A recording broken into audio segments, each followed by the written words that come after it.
Going on, guys? Home Storm coming at you guys today with another video. In today's video, we're going to be talking about the aftermath of that Detroit Lion game versus the Seattle Seahawks. I know it's a late one. Still got the sickness going on. I couldn't even really do anything yesterday, so we're going to be doing this today with that Lions game. The Lions falling to 2-13-1. And the Seattle Seahawks going up to 6-10, having a bad year, but a little bit of their coming out party was kind of this game, and I kind of should have known better. I predicted a pretty low scoring game for my preview on this one. I believe it was 27-10. I picked, ended up being 51-29 for Seattle. I don't know where all this offense came from both squads. Even Detroit scoring over 17 points is kind of amazing. So they ended up pouring it on a little bit, and then Seattle obviously poured it on a little bit more. But can't get them all right. I predicted Seattle with the win, but just the score was way off. But first quarter, Rashad Penny, and he was unstoppable today for the Seattle Seahawks. Had a rushing touchdown, about 15 yards. I put him 7-0 on the board right away in the first quarter. Then a Jason Myers field goal, a long one, made it 51-yarder. That made it 10-0 Seattle Seahawks. Second quarter comes around, Rashad Penny again, unstoppable. Another rushing touchdown for 6 yards. Made it 17-0 Seahawks. You're starting to go, uh-oh, what's going on here? And then all of a sudden we get an Amon-Ra St. Brown, Detroit Lions rookie wide receiver, with a rushing touchdown for about 26, gaping hole right up the middle. I don't think anybody really touched him. He might have dodged one or two guys, might have got a hand on him, but it was just a nice run. I made it 17-7 for Seattle still. And then DK Metcalf with a passing touchdown catch of 13 yards for that made it 24-7 for Seattle. Nobody could stop DK on this day either. And then Tyler Lockett added to the fun with a passing touchdown catch as well for 1 yard. That made it 31-7 for the Seahawks. Going into halftime, come back out, boom, DK Metcalf again. Baby Calvin with another passing touchdown catch for 13 yards. That made it 38-7 for the Seattle Seahawks. And then Amon-Ra St. Brown, he ends up having a 7-yard touchdown catch. Then a 2-point conversion to Amon-Ra St. Brown. That made it 15-38, still in favor of Seattle Seahawks. And then we ended up stopping him, get the ball back. Taylor Decker, yes, you heard it, Taylor Decker, the left tackle. Nice little, they tried it earlier with a little Matt Nelson trickery. He ended up dropping the football. I don't think he would have gotten in anyways, but he ended up dropping the football, and that's their other tackle. And it was incomplete. They didn't go back to it. Then they tried to go back to it again with Taylor Decker, passing touchdown for 6 yards, wide open. Man, it was actually a nice little throw by Tim Boyle, kind of lofted over. I don't know who was even on. I don't even know who was even on Taylor Decker. It looked like it might have been Jordan Brooks or one of the linebackers. I can't even really tell you. That made it 22-38. Lions were starting to get a little bit back into it at that point. You think still quite a bit of ways away, but then there was that fourth quarter comes, DK Metcalf with another touchdown it was just a 1-yarder. That made it 45-22 for the Seahawks. And then Jamal Williams for the Detroit Lions had a rushing touchdown for about 1 yard. Wish it would have been DeAndre Swift could use the points from him, but that's how it goes. That made it 29-45. And then Jason Myers, it's a 36-yarder, and then he hit another 42-yarder, and ended up being 51-29 for Seattle Seahawks. It was just a butt kicking, but it was a lot of points scored. Don't know where all these points came from on both sides. Like I've said before in other videos, the Detroit Lions are like one of those teams. They're one of those teams, one of those get-right teams. You know what I mean? You struggle a little bit as a team. Who comes into town? Detroit Lions. You kind of get right. It's week 16. Kind of too late to get right, but that's what kind of happened with Seattle. They were just having some fun out there. They were just abusing the Lions all day. But our offense looked decent. I'm not going to complain about their offense, at least. If they were playing soft, whatever they were doing, Tim Boyle was moving the ball a little bit. He did have 3 picks, but let's talk about some notable stats. Quarterback Tim Boyle was 22 for 37, Did have a career high 262 yards, 2 touchdowns. Did throw 3 picks though, so a couple bad ones. Wasn't sacked once though. And then rushing, DeAndre Swift had like 9 carries for 32 yards, or 4 carries for 32 yards at 8 yards per carry. I thought he was going to get a little bit more looks. He obviously didn't. What are you going to do? Amon-Ra St. Brown had 2 carries for 23 yards and a touchdown at 11.5 yards per carry as well. And Jamal Williams had 11 carries for 22 yards and a touchdown, just 2 yards per clip. And then Craig Reynolds, which just had four carries for 4 yards at 1 yard average. Didn't have a good day at all. Reynolds, he was kind of tossed to the side. Didn't really need him. Didn't really want to use him apparently. It was just kind of a gong show with the running. St. Brown looking the best out there, and he's not even a running back. So there was just a bad overall day running the football. The receiving, Amon-Ra St. Brown again, 8 catches for 111 yards and a touchdown. Looking great out there again. He's looked great for over a month now. So they got to continue with this formula, whatever they're doing with him. Continue this into next year because something's working with him. And then Kadero Hodge had to step up because we had Khalif Raymond on COVID. We had Josh Reynolds on COVID. Just nobody playing, so someone had to step up. It was Kadero Hodge. He had 5 catches for 76 yards. Nice to see that out there too. Then Trinity Benson, he had 2 catches for 31 yards. Not a big stat, but at least he did something out there. And then Swift was only targeted 3 times in the passing game. Another odd stat too. Like I said earlier, Dan Campbell said he was gonna bust out Swift on this game. It looks like they were just They were completely babying him, and I guess that's how it goes. Defensive wise for the Detroit Lions, Tracy Walker had 12 tackles. He was all over the place. Will Harris had 7 tackles. Dean Marlowe and Jalen Reeves-Maybin had 8 each. Austin Bryant had 5 tackles and a sack. He's been playing a little bit better down the stretch, Austin Bryant. So nice to see him getting in that sack department too. Then Derek Barnes had 5 tackles, and Lee McNeil had 4 tackles, 2 of the rookies. They didn't play. Derek Barnes wasn't great. Even had some comments from Dan Campbell saying that he needs to put his hand in the fire. I'm not going to quote it completely because I didn't write it down, but he needs to put his hand in the fire to see how hot it is before he makes decisions, stuff like that. To me, when you hear stuff like that, that means that he's not taking enough chances. He's kind of letting the game come to him, or he should be attacking the game. That's how I kind of look at it. I'm purely speculating. But it just seems like Derek Barnes is not taking enough initiative. And he needs to be better on that. He's a rookie, I get it. I'm sure he'll get better down the road. And Lee McNeil is getting on the board again with like 4 tackles, so that's pretty nice. And the Seahawks quarterback, Russell Wilson, was 20 for 29. Really efficient, 236 yards, 4 touchdowns though, no picks, sacked once by Austin Bryant, like I said. And then rushing, the Detroit Lions couldn't even stop their rushing game. Only guy worth mentioning was Rashad Penny. He had 25 carries for 170 yards and 2 touchdowns. Probably could have had more. It kind of looks like they held him back a little bit. You saw a lot of Travis Homer in there, their second guy. He probably could have had close to 200. But he did have a phenomenal day at 6.8 yards per carry as well. Receiving, DK Metcalf was a beast. He had 6 catches for 63 yards, but 3 touchdowns. So which is pretty big. Freddie Swain had 2 catches for 65 yards at 32.5 yards per catch. And then Tyler Lockett had 3 catches for 24 yards and a touchdown. And then Rashad Penny had a couple catches as well out of the backfield.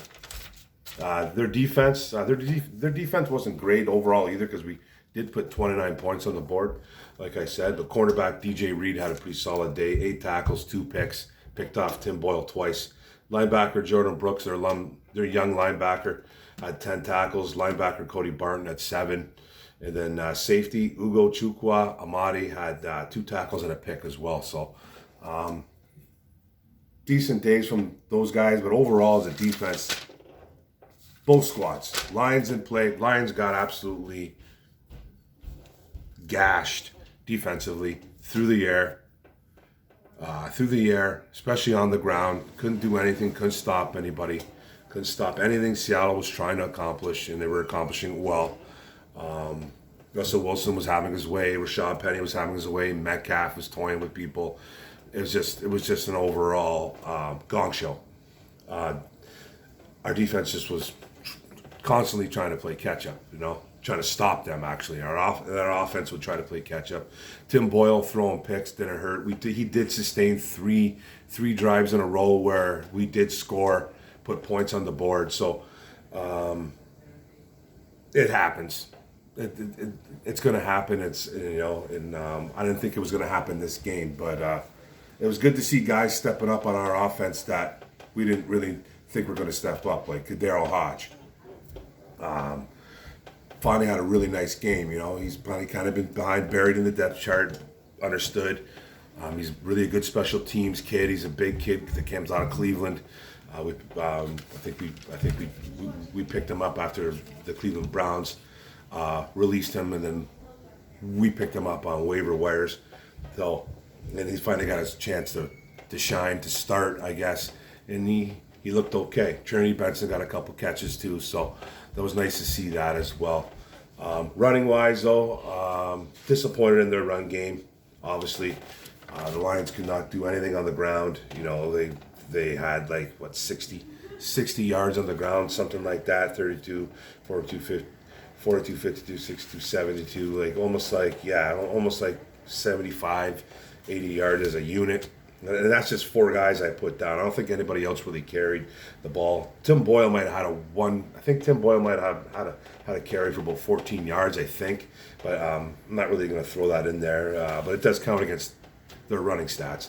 But he's not a running guy. But their running backs just didn't do a good job, at all. Swift had a nice eight yards per carry, but then they just didn't run him enough. He had 4 carries for 32 yards. He had the one nice carry that was over 25 yards or something like that, and then they ran him a couple more times. They threw him a couple balls too. He caught a few balls. He didn't do much. I'm not even sure why he dressed. It probably would have been better just to see more of Reynolds out there, see more of Jamal, obviously, and maybe Jamar Jefferson if he's healthy. I'm not really sure why they even played Swift.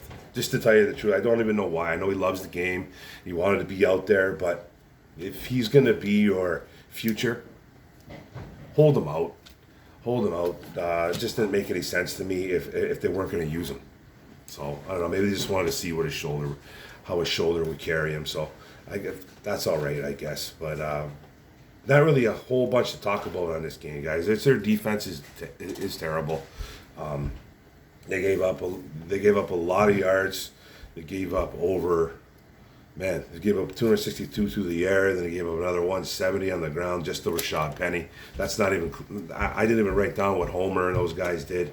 I don't think they had big games, but you're looking at 360. You're looking at 4 something. You're looking at 360, 70, 80, 90, 4 for 10 for. Yeah, you're looking at around 420. That's just including passing and Penny. So I'm not even including their other running backs. I don't think Collins played. I think he was hurt, but Homer had a few yards. So they were looking at a possible 450 yards. I'm just kind of guessing right now. But they weren't good. They just weren't good defensively. They couldn't make any stops.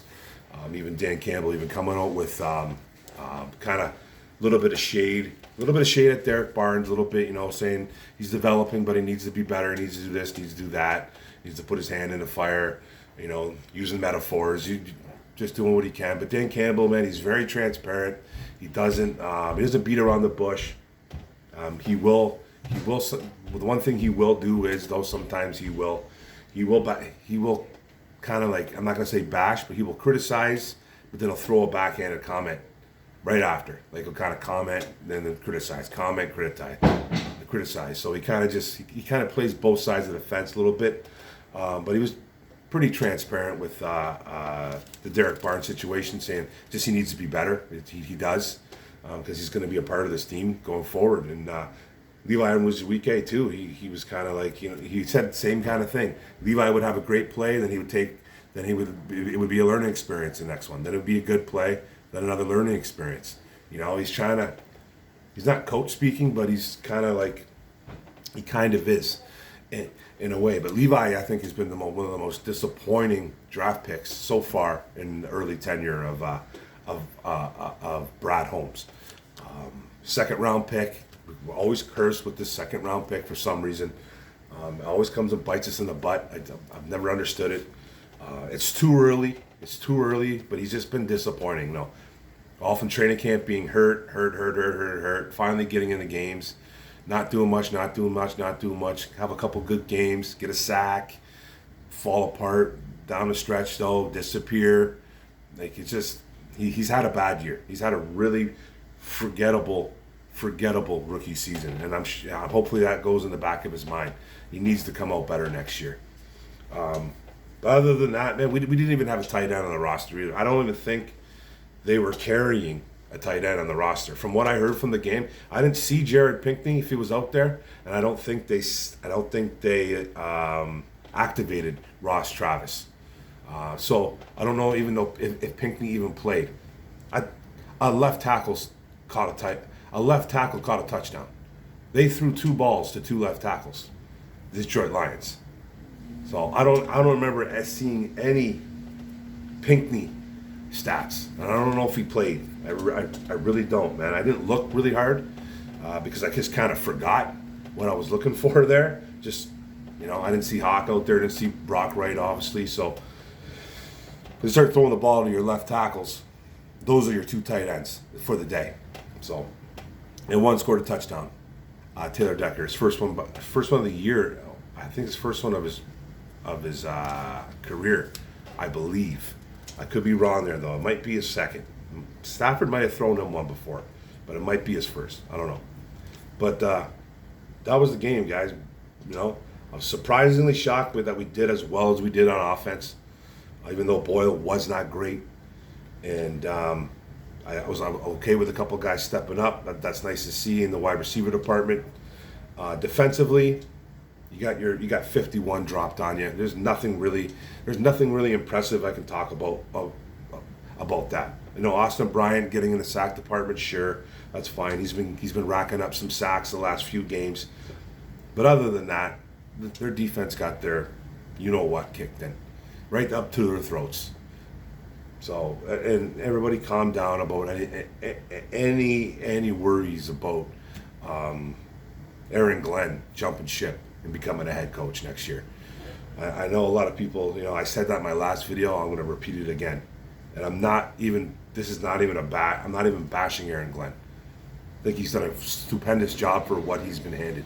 He's been handed a pile of garbage, okay? Young guys, and then a lot of garbage.